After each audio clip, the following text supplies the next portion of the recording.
ኢምፓክትስ ኦፍ ራፒድ ፖፑሌሽን ግሮዝ ኢን ኢትዮጵያ ባለፈው ስለ ፈርቲሊቲ፣ ስለ ሞርታሊቲ እና ሌላ ፋክተሮች ስለ ማይግሬሽን፣ ኔት ማይግሬሽን፣ ናቹራል ኢንክሪዝ አይተን ነበር። ዛሬ ደግሞ የዚህ በጣም ራፒድ የሆነ ፖፑሌሽን ግሮዝ የሚያመጣቸው ኢምፓክቶች ወይ ደግሞ ለውጦች ምንድን ናቸው በኢትዮጵያ የሚለውን እናያለን። As we have already discussed, in the size of Ethiopia's population has been growing very rapidly እያደገ እንደሆነ ተነጋግረናል። The population growth rate is much higher and is increasing much faster than the economic growth rate, and it's growing beyond the carrying capacity of the country's natural resources such as land, soil, forests. ማለትም የኢትዮጵያ የግሮዝ ሬቷ በጣም ፋስትሊ እየጨመረ ነው እና ይሄ የሚጨምርበት ሬት ደግሞ ኢትዮጵያ ህዝቦቿን ማስተዳደር የምትችልበት አቅም ያለፈ ነው። ለምሳሌ ናቹራል ሪሶርሶች አሉ እንደ መሬቱ ማይችለው ላይክ ፖፑሌሽን እየበዛ ነው። ለሁሉም ለሚመጡት ፖፑሌሽኖች ውሃ አቅርቦት የለም፣ ሶይል የለም እና ደን ምናምን ይመነጠራል። ስለዚህ ቢዮንድ ካፓሲቲ ነው፣ ከአቅሟ በላይ የሆነ ፖፑሌሽን። These negative results of rapid population growth have caused many environmental and socio-economic problems. ይሄ ኔጌቲቭ የሆነ በጣም ራፒድ ፖፑሌሽን ግሮዝ ኢንቫይሮንሜንታልም ሶሾ ኢኮኖሚካል የሆኑ ፕሮብሌሞችን ይዞ መጥቷል።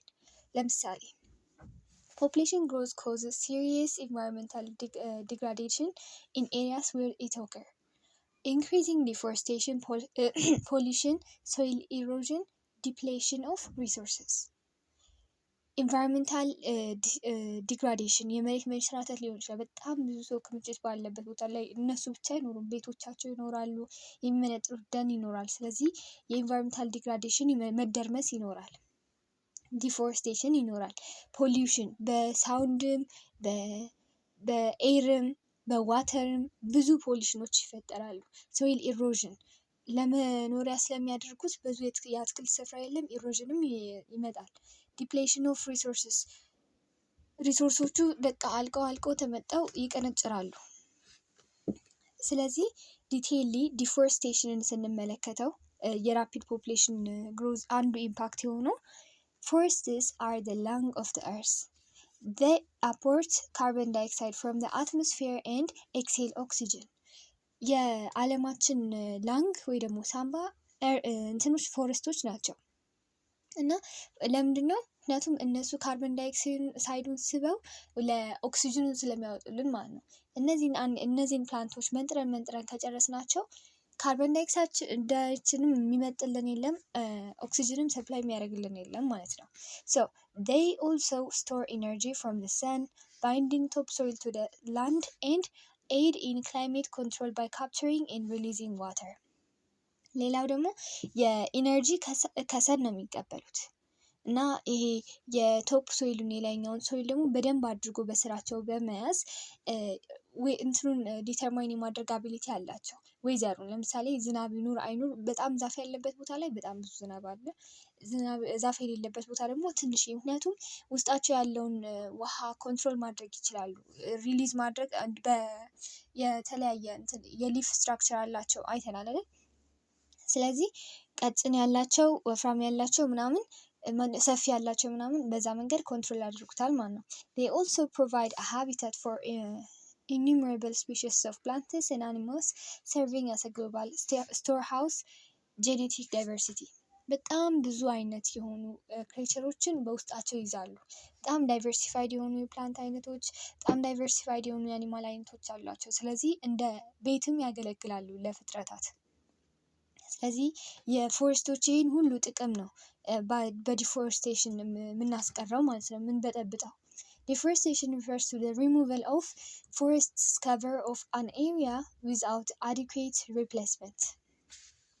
ዲፎሬስቴሽን ማለት የፎረስትን መተኪያ ሳናገኝ ወይ ደግሞ አሁን የምንመነጥረውን ፎሬስት መተካት ሳንችል እሱን መንጥረን መጣል ማለት ነው። In other words, it's the process of indiscriminating destruction of the natural vegetation cover of a forest area. በቃ ማንጻት፣ መቁረጥ፣ ማስወገድ ነው ፎረስቱን።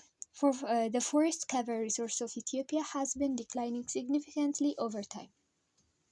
እና ይሄ የደን መጨፍጨፍ ሬቱ ራሱ ከጊዜ ወደ ጊዜ በጣም እየጨመረ ነው። አሁን በጥንት ጊዜ ትንሽዬ ቢመነጠር ለልማት ለእንትን ብቻ፣ አሁን በጣም ብዙ ሰው ስላለ አሁንም በዛ በኩል በጣም ብዙ ይመነጠራል ማለት ነው። ስለዚህ የመመንጠር ሬቱ ራሱ በጣም እየበዛ ነው። This is caused mainly by the rapid population growth and the increasing population's need for the forest resources such as wood and land. መሬቱን ለእርሻቸው ለግጦሻቸው ለእርሻቸው በመፈለግ ወይ ደግሞ ለመኖሪያቸው በመፈለግ ወይ ደግሞ ለምንድነው ምግብ መስሪያነት ውድ በመፈለግ ለተለያዩ ኬዞች ይመነጠራሉ ደኖች። Many peoples in the country use wood for cooking, heating, lighting, as well as for houses and furnitures. ቅድም እንዳለው ለማብሰል ለመቀቀል እንደ መብራትነት ይጠቀሙባቸዋል። እሱ ብቻ ሳይሆን እንደ ፈርኒቸሮች እና ቤቶችንም ይገነቡባቸዋል። Similarly, the increasing demand for agriculture and settlement land is the major cause for the forest destruction in the country. አሁን ቅድም የጠቀስናቸው ለኩኪንግ፣ ለሂቲንግ፣ ለላይትኒንግ፣ ለፈርኒቸር ምናምን ያለው ኦፍኮርስ የተወሰነ አማውንት ይወስዳል። ነገር ግን ያን ያህል በጣም ትልቅ የሆነ ዲስትራክሽን የሚያመጡት እነሱ አይደሉም። በጣም ትልቅ የሆነ ዲስትራክሽን የሚያመጡት ለአግሪካልቸር እና ለመኖሪያ ለሴትልመንት ተብሎ የሚመነጠሩ ናቸው። ምክንያቱም ለአግሪካልቸርም ለሴትልመንት የሚፈልገው ሰፋ ያለ መሬት ነው። ለዛ ነው ሁለቱ የሴትልመንት እና የአግሪካልቸር ጉዳይ በጣም ዋናዎቹ ዲስትራክሽን ፋክተር የሆኑት። In Ethiopia, there is a direct correlation between population diversity and deforestation. The more peoples there are in an area, the more trees they cut down. በአንድ ቦታ ብዙ ሰዎች በተከማቹ ወይ ደግሞ የፖፑሌሽን ዴንሲቲ በበዛ ቁጥር የዲፎሬስቴሽን ሌቭሉን በዛው ልክ ይጨምራል ማለት ነው እና ብዙ ዛፎች ይቆረጣሉ። ኒው ትሪስ ዱ ኖት ስፕሪንግ አፕ ቱ ሪፕሌስ ዘ ኦልድ ዋን እና ደግሞ የቆረጡትን ለመተካት እንኳን አዲስ አይተክሉም። ምክንያቱም ኦልሬዲ ቦታውን ዩዝ ላይ አውለውታል።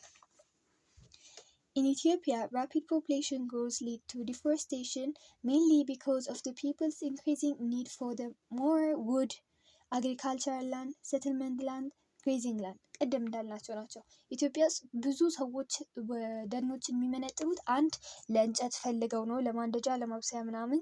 ከዛ ደግሞ የአግሪካልቸር ላንድ ፈልገው ነው፣ ለመኖሪያ መሬት ፈልገው ነው፣ ለግጦሽ መሬት ፈልገው ነው።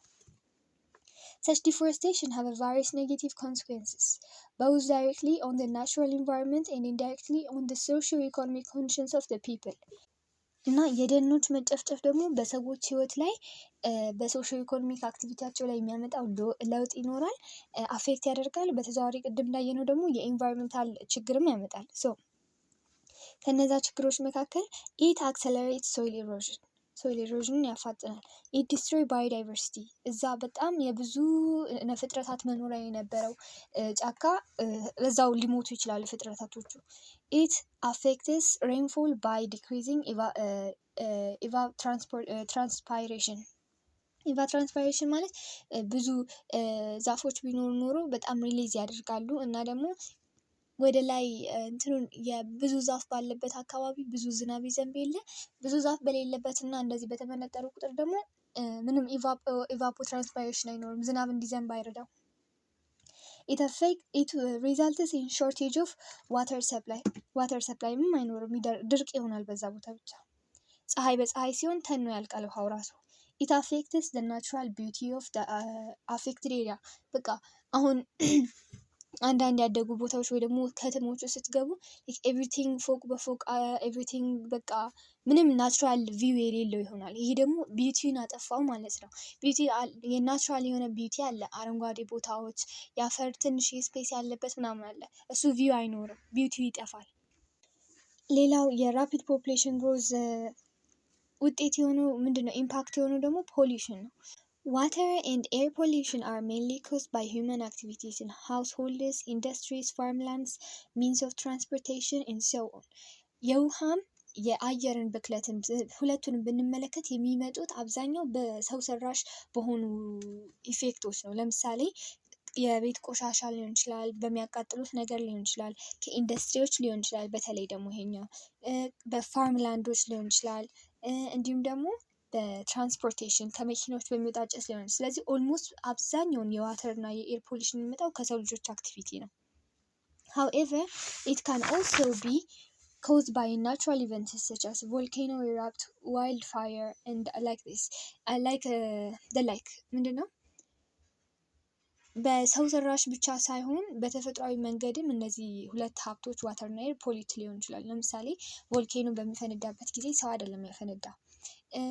ዋይልድ ፋየር በሚነሳበት ጊዜ በፍትጊያ ምናምን ተነስቶ በዱር ውስጥ እሱም ናቹራል ነው። ስለዚህ አንዳንዴ በናቹራል ኬዝም ፖሊሽን ሊመጣ ይችላል ማለት ነው።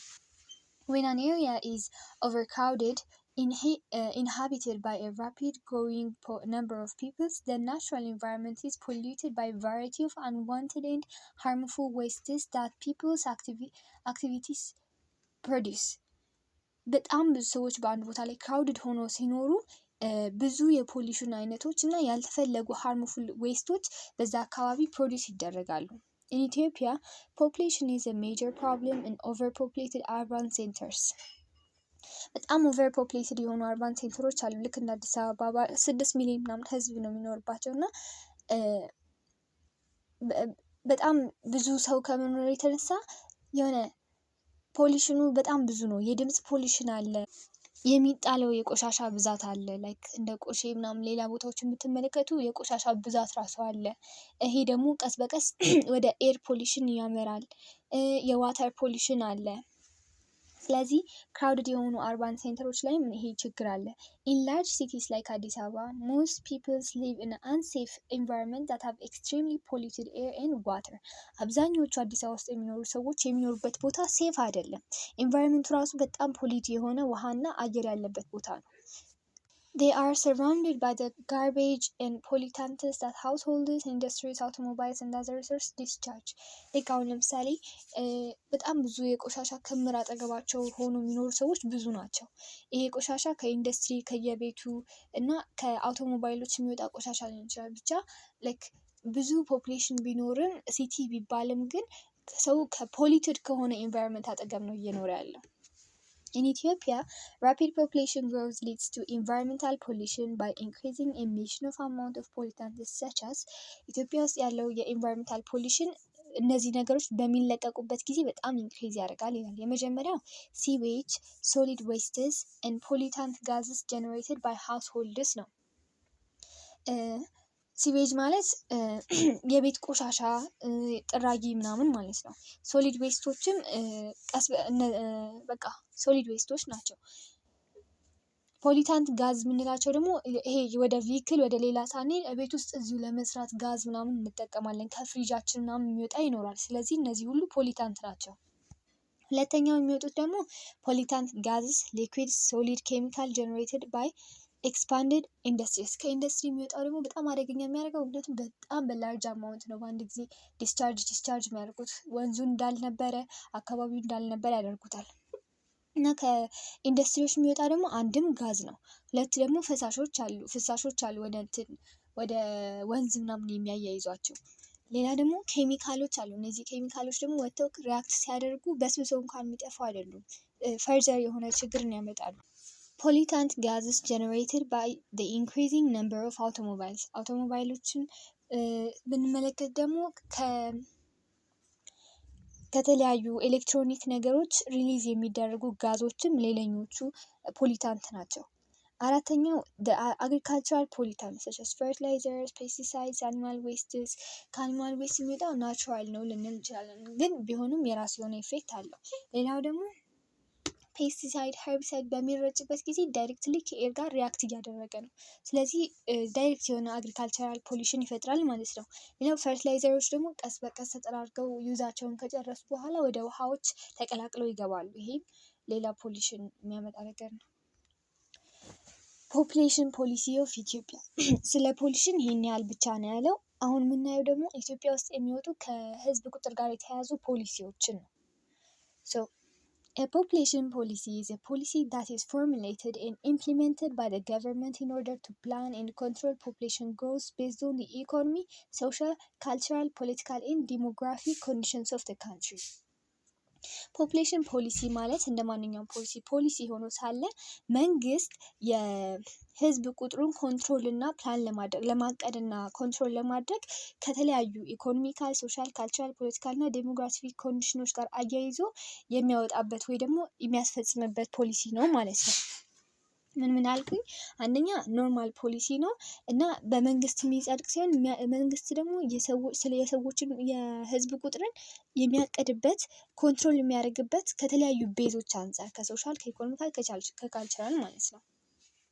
It needed mainly to address population related problems in the country. እሱ ብቻ ሳይሆን ከህዝብ ቁጥር ጋር ተያይዞ ያሉ ችግሮችን አድሬስ የሚያደርግ ወይ ደግሞ የሚያመለክትም ነው። The population policies of the country can be broadly categorized into two main, anti-natalist and pro-natalist policies. በአጠቃላይ ዓለም ላይ የሚገኙ ሀገራትን በፖፕሌሽን ፖሊሲ አንጻር ለሁለት ልንከፍላቸው እንችላለን። የመጀመሪያው አንቲናታሊስት ሲሆን ሁለተኛ ደግሞ ፕሮናታሊስት ማለት ነው። Anti-natalist population policy seeks to lower fertility rate in particular and population growth rate in general. አንቲናታሊስት የምንላቸው ከስሙ እንደምንረዳው በጣም ራፒድ የሆነ ፖፕሌሽን ግሮዝ መኖር የለበትም። ስለዚህ ሎወር የሆነ ፈርቲሊቲ ሬት ያስፈልጋል፣ ትንሽ የውልደት መጠን ነው የሚያስፈልገው የሚሉት ናቸው። ፕሮናታሊስት ፖፕሌሽን ፖሊሲ የምንለው ደግሞ it seeks to increase fertility rate in particular and population growth rate in general. ፕሮናታሊስት የምንለው ከስሙ እንደምንረዳው ፕሮ ማለት ማበረታታት ነው። ስለዚህ የህዝብ ቁጥር መጨመርን የሚያበረታቱ ብዙ ፈርቲሊቲ ብዙ መወለድ አለበት የሚለውን የሚያበረታቱ እና በአጠቃላይ ግሮዝ ሬቱ ይጨምር የሚሉት ናቸው።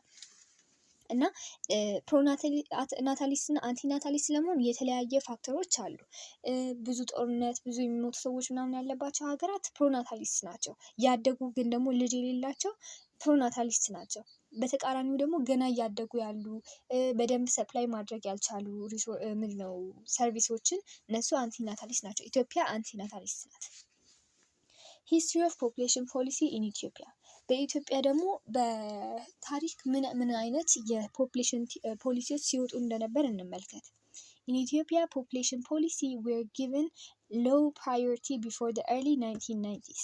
ከ1990ዎቹ በፊት ኢትዮጵያ ውስጥ ስለዚህ ስለ ህዝብ ቁጥር ምናምን ትልቅ ትኩረት የሚሰጠው ነገር አልነበረም። After the Derg reign, the transitional government of Ethiopia adopted a national policy in 1993. ነገር ግን ከደርግ በኋላ የመጣው የሽግግር መንግስት በ1993 አዲስ የናሽናል ፖፕሌሽን ፖሊሲ አውጥቶ ነበረ። አዳፕት አድርጎ ነበረ። The policy was based on the awareness that large population size and continued rapid population growth can be the enemy of development and could cause economical, social, and environmental problems in the country. በዚህ የትራንዚሽናል ገቨርንመንት አማካኝነት የወጣው ፖሊሲ ምን ይል ነበረ? በጣም ፈጣን የሆነ የህዝብ ቁጥር እድገት ለዴቨሎፕመንታችን ጠላት ሊሆንብን ይችላል እና ደግሞ የተለያዩ የካንትሪ የሶሻል የኢኮኖሚካል እና የኢንቫይሮንመንታል ችግሮችን ይዞ ይመጣል የሚል ነበረ። Similar to most of the developing countries, the type of population policy used in Ethiopia is basically anti-natalist. Such policies promoted low fertility rate in particular and low population growth rate in general. ቀደም እንዳልኳችሁ ኢትዮጵያ የምትከተለው የፖፕሌሽን ፖሊሲ አይነት አንቲናታሊስት ነው። ያ ማለት ደግሞ ትንሽ ፈርቲሊቲ ሬት ሊኖር ይገባል። በአጠቃላይ ደግሞ የህዝብ ቁጥር ቀስ ብሎ ማደግ አለበት ብሎ ማሰብ የሚያራምዱ ማለት ነው። Goals and strategies of Ethiopian population policy.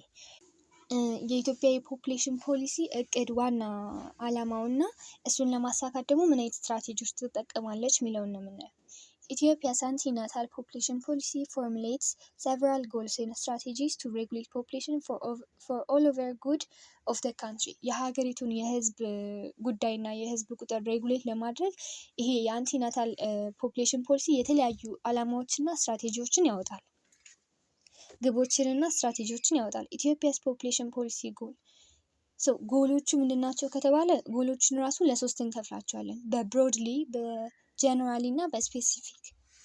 broad goal of Ethiopia's population policy broad goal ስንል ምን ማለታችን ነው ካልን it promotes social welfare by harmonizing the rate of population growth in the country's capacity for the socio-economic development and the rational utilization of natural resources ይህ የብሮድ ጎል የምንለው የፖፑሌሽን ፖሊሲ ምንድነው የሶሻል ዌልፌሮች አሉ ለህዝብ አቅርቦት የሚሆኑ የተለያዩ ሶሻል ሰርቪሶች እና ለህዝብ ደህንነትና ጥቅም የሚያስፈልጉ ነገሮች አሉ እነሱን ከናቹራል ሪሶርስ ካፓሲቲው ጋር ሀገሪቱ ያላት ደግሞ የናቹራል ሪሶርስ አቅምና ምንድነው ካፓሲቲ አቅም አላታ ስለዚህ ሁለቱን ማቻቻል ማለት ነው የሰውን ቁጥር ቀነስ ካለ እነሱ የሚፈልጉትን ነገር ካለ ሪሶርስ ጋር አቻችሎ መኖር The policy expresses particular concern over the age structure of Ethiopia's population, which is greatly dominated by the young peoples.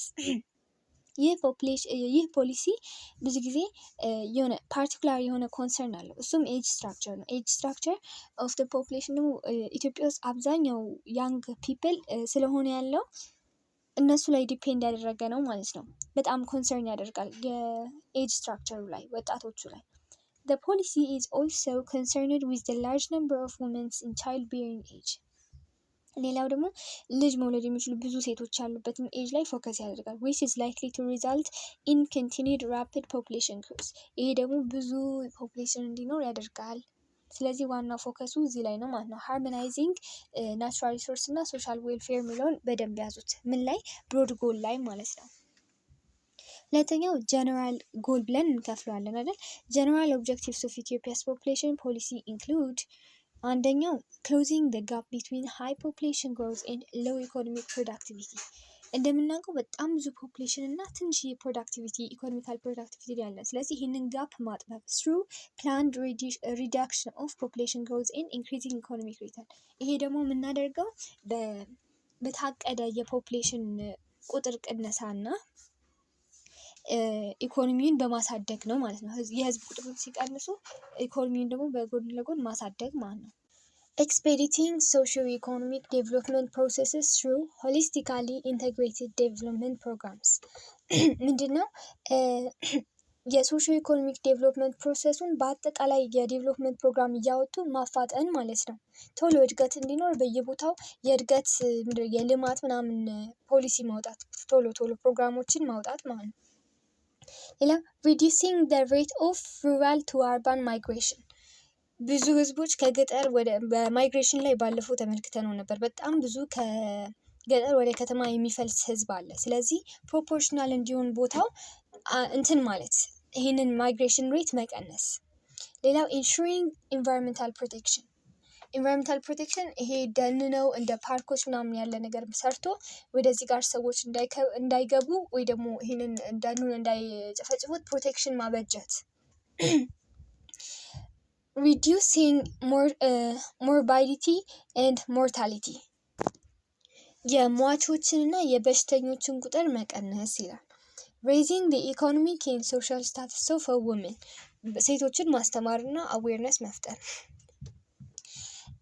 improving the social and economical status of vulnerable groups such as the adolescent children and elderly ህፃናትን ቲኔጀሮችን እና አዋቂዎችንም ቢሆን በአጠቃላይ ስለ ሀገሪቱ ስላለችበት ሶሺዮ ኢኮኖሚክ ስታተስ ፖፑሌሽን ከጨመረ እንደሚጎዳ ምናምን ተጋላጭ የሆኑትን ግሩፖች በተለይ ማስተማር ማለት ነው ሶስተኛው የኢትዮጵያ ፖፑሌሽን ፖሊሲ ጎል ስፔሲፊክ ተብሎ ይከፈላል ብለናል ስፔሲፊክ ደግሞ አንደኛው reducing the total fertility rate of 7.7 children per woman in 1990 to 4.0 by 2015 ስፔሲፊክ ጎሉ ምንድነው የሴት በ1990 አንድ ሴት በቶታሊ 7 ልጆችን ነበር የምትወልደው ይሄ ደግሞ በ2015 ለተያዘው እቅድ አንድ ሴት 4 ልጆች ብቻ እንድትወልድ ማለት ነው ስፔሲፊክ ጎል ሁለተኛው increasing the prevalence of contraceptive use from 4.0% in 1990 to 44% in 2005 contraceptive የሚጠቀሙ ሰዎች እንዲጨምሩ በ1990 4% ነበር በ2015 ደግሞ እቅድ 44% እንዲሆን ነው ማለት ነው reducing maternal, infant, and child morbidity and mortality rate, as well as promoting the level of general welfare of the population. የኢንፋንት ሞርታሊቲን እና የእናቶች እና የቻይልድ ሞርታሊቲን እና በሽተኝነትን መቀነስ እና የእነሱን መቀነሱን ብቻ ሳይሆን የምንመለከተው ጥሩ የሆነ እንክብካቤን መስጠት። significantly increasing female participants at all level of the education system ሴቶች በሁሉም የኤዱኬሽን ሲስተም ላይ እንዲሳተፉ ማድረግ። removing all legal and customary practices that prevent women from full enjoyment of economic and social rights, including the full enjoyment of property right and access to gain full employment. ሌላ ሴቶች በህጋዊም ይሁን በምንድነው በልማዳዊ ፕራክቲሶች አማካኝነት ከተለያዩ የኢኮኖሚና የሶሻል መብታቸውን እንዳይጠቀሙ የሚያደርጋቸውን ነገር ማስወገድ። ለምሳሌ የፕሮፐርቲ እኩል የመካፈል፣ ኤምፕሎይመንት እኩል የመቀጠርና እኩል የመማር አክሰስ እንዲኖራቸው ማለት ነው። ensuring spatial balance population distribution pattern with a view of maintaining environmental security and extending the scope of development activities. ሌላው የተለያዩ የኢንቫይሮንመንታል ሴኩሪቲውን እና የዴቨሎፕመንት ስኮፑን ተመልክተን ባላንስድ የሆነ የፖፑሌሽን ዲስትሪቢዩሽን ፓተርን እንዲኖር ማለት ነው። አሁን ለምሳሌ በከተማ አካባቢ እጅብ የሚለውን በገጠር አካባቢ የሚፈልገውን አይነት እንትን ተዘጋጅቶላቸው እዛው መኖር፣ እዚህም ያሉት እዚህ አለ አይደል ብቻ ፓተርኑ ፕሮፖርሽናል እንዲሆን አንድ ቦታ ብቻ እጅብ ብሎ ሌላ ቦታ ባዶ ሆኖ እዚህኛው ላይ ብዙ ችግር እንዳይከሰት ማለት ነው። improving productivity in agricultural activity and introducing of farm and non-agricultural activities for the purpose of employment diversification. ሌላ ፕሮዳክቲቪቲን በአግሪካልቸራል አክቲቪቲ የሚሆን ነን አግሪካልቸራል አክቲቪቲዎች ኢምፕሩቭ ማድረግ ማለት ነው። ነን አግሪካልቸራል የሆኑትም ብዙ የስራ አይነት አማራጭ እንዳለ በማሳየት ብዙ ዳይቨርሲፋይድ የሆነ ስራ ውስጥ እንዲሰሩ ማድረግ። ገበሬዎችን ወይ ደግሞ በፋርሚንግ የሚተዳደሩትንም እነሱም ፕሮዳክቲቭ እንዲሆኑ ማገዝ የተለያዩ ፕሮግራሞችን እያወጡ። the last mount effective country-wide population information and programs that address issues pertaining to small farming size and its relationship to human welfare and environmental security. ሌላ ሀገር አቀፍ የሆነ ኢንፎርሜሽን የሚሰጥ እና ሀገር አቀፍ የሆነ ፕሮግራም ስሞል ሳይዝ ፋርሚንግ ማስተማር እና ስሞል ሳይዝ ፋርሚንግ ማለት ደግሞ ለእያንዳንዱ ህዝብ አሁን ትንሽዬ ስፔስ ያለው ሰው በኢኳሊ ፓተርን ያለ ቦታ ከሆነ ትንሽዬ ስፔስ ይኖራል። በዛ ስፔስ አግሪካልቸርን ፕራክቲስ ቢያደርግ ስሞል ስኬል ፕራክቲስ ይባላል እና ያ ከሰው ልጅ ዌልፌር እና ከኢንቫይሮንመንታል ሴኩሪቲ ጋር ያለውን ጥቅም ማስተማር። ስለ ጀነራል ስፔሲፊክ እና ብሮድሊ ያየናቸው እንደዚህ ነበር። ሶስቱን ለመለየት ከተቸገራችሁ ብሮድሊ ያው ሃርሞኒየስ ማቻቻል ነው ሶሻል ዌልፌር እና ሪሶርስን ብለናል። ጀነራል ላይ ደግሞ ተመልከቷቸው በደንብ እያንዳንዱ ምን እንደሆኑ። በስፔሲፊክ ሲመጣ በጣም እንትን ይሆናል ዲቴይል ይገባል። ስለዚህ በዛ መንገድ መለየት ትችላላችሁ ማለት ነው። ኢትዮጵያስ ፖፑሌሽን ፖሊሲ ስትራቴጂ። አሁን ደግሞ ስትራቴጂዎቹን እናያለን። ጎሎቹ እነዚህ ነበሩ። ስትራቴጂዎቹን ደግሞ እንመልከት። the strategies by which the goal and objective of the policy are to be attained። ስትራቴጂ ማለት ያወጣናቸው አላማዎችና ግቦች እነሱን ለማሳካት የምናደርገው መንገድ ነው። እሱን ለእነዚህን ጎሎቻችንን ለማሳካት የምንሄድባቸው መንገዶች ማለት ነው። የመጀመሪያው ኤክስፓንዲንግ ኮንትራሴፕቲቭ ዲስትሪቢዩሽን ኮንትራሴፕቲቮችን ለሁሉም ሰው እንዲዳረሱ ማድረግ። 2 ዳይቨርሲፋይንግ አቬይላብል ኮንትራሴፕቲቭ ሜተድ አሁንም ያለውን ማስፋፋት። raising the minimum age of marriage from girls to 15 to at least 18 ሚኒመም የሜሬጅ ኤጁ 15 ነበረ። አሁን ተሻሽሏል መሰለኝ ወደ 18 ከፍ ማድረግ አንዱ ዓላማ ነበር። promoting breastfeeding as a means of bird spacing ሌላ ከመውለዳቸው በፊት አንደኛውን በደንብ እንዲያጠቡት ፕሮሞት ማድረግ ማበረታታት። integrating women into the modern sector of economy ሴቶችን ሞደርን የሆነ ኢኮኖሚ ውስጥ እንዲገቡና እንዲማሩ ማድረግ። amending all laws impeding in any way the access of women to all social, economic and cultural resources. amending ማለት ማሻሻል እንትን ቅድም ያልኩት ነገር በሶሻል በኢኮኖሚካል እና በካልቸራል ሪሶርሶች ተጠቃሚ እንዲሆኑና በሁሉም ላይ መብት እንዲኖራቸው ህጎች ላይ ማስገባት እና ይሄንን የሚቃወሙ ህጎች ካሉ ደግሞ ማውጣት ማለት ነው። amending relevant articles and sections of civil code to remove unnecessary restriction to advertisement, propagandas and popularization of diverse contraceptive methods. አሜንድ ማለት አሁን ማስተካከል ነው። ሲቪል ኮዶች ውስጥ ያሉ የተለያዩ የአነሰሰሪ የሆኑ ሪስትሪክሽኖች ልክ እንደ ፕሮፓጋንዳዎች፣ አድቨርታይዝመንቶች፣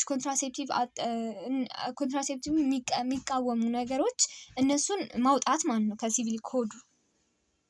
establishing teenage and youth reproductive health counseling center ልጆችንና ወጣት ሴቶችንና ምንድነው ሴቶችን ዩዞችን በአጠቃላይ ታዳጊዎችን ስለ ካውንስል ማድረግ ማስተማር።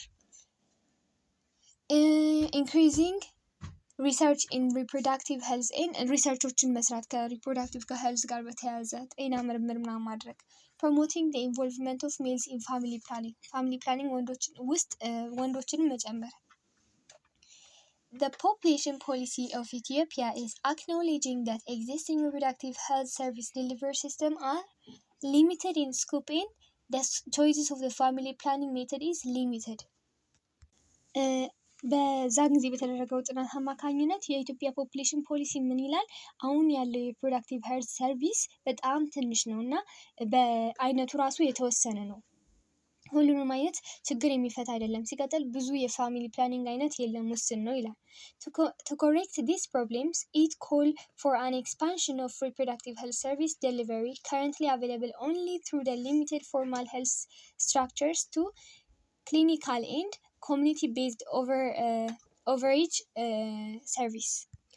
ይህን ውስንነትና የሪፕሮዳክቲቭ ሄልዝ እጥረትን ለኮሬክት ለማድረግና ለማሻሻል ደግሞ ኤክስፓንሽኖችን ይጠይቃል፣ ማስፋፋት ማለት ነው። አሁን ላይ በተወሰነ ቦታ ላይ ብቻ የሚገኙትን የሄልዝ ሰርቪስ መስጫዎች ብዙ ቦታዎች ላይ ተደራሽ እንዲሆኑ በየቦታው ተደራሽ ለማድረግ መስራት። It also recommends the involvement of non-agricultural organizations or NGOs in providing reproductive health service, including the widest possible choice of contraceptives. እነዚህ የሀገር ውስጥ መንግስትና ህዝቦች ብቻ ሳይሆኑ ኤንጂኦዎችም በዚህ ፓርቲሲፓንት እንዲሆኑ ይፈልጋል። ለምሳሌ ብዙ የሄልዝ ሰርቪስ በመስጠትና ኮንትራሴፕቲቮችን ፕሮቫይድ በማድረግ። The policy also acknowledged a need to expand capacity for performing population researches and training family planning in advisors. ሌላው ፖሊሲው ምንድነው? የሪሰርቾች የሚሰሩበትና አድቫይዘር የሚሰጥበት ስለ ፋሚሊ ፕላኒንግ ኤሪያው ካፓሲቲ ሊሰፋ ይገባል እና ኤክስፓንድ ማድረግ አለብን ነው።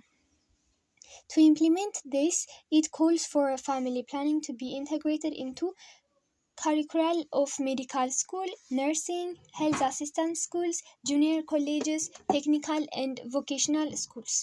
ምንድነው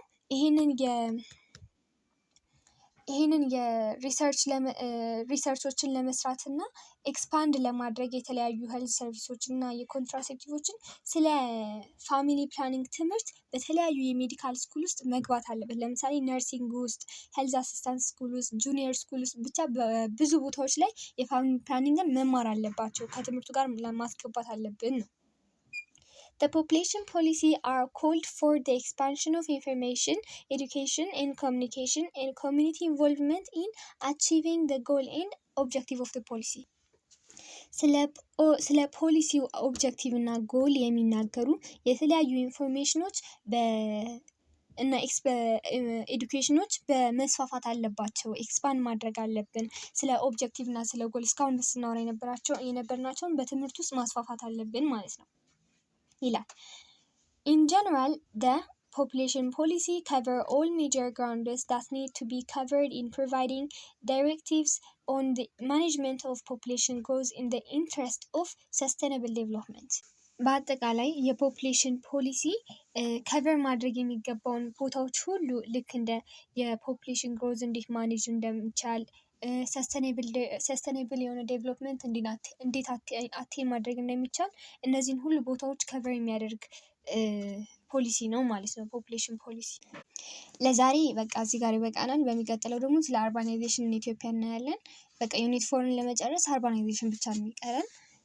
አብራችሁ ስለቆያችሁ አመሰግናለሁ። ላይክ እና ሰብስክራይብ ማድረግ እንዳትረሱ።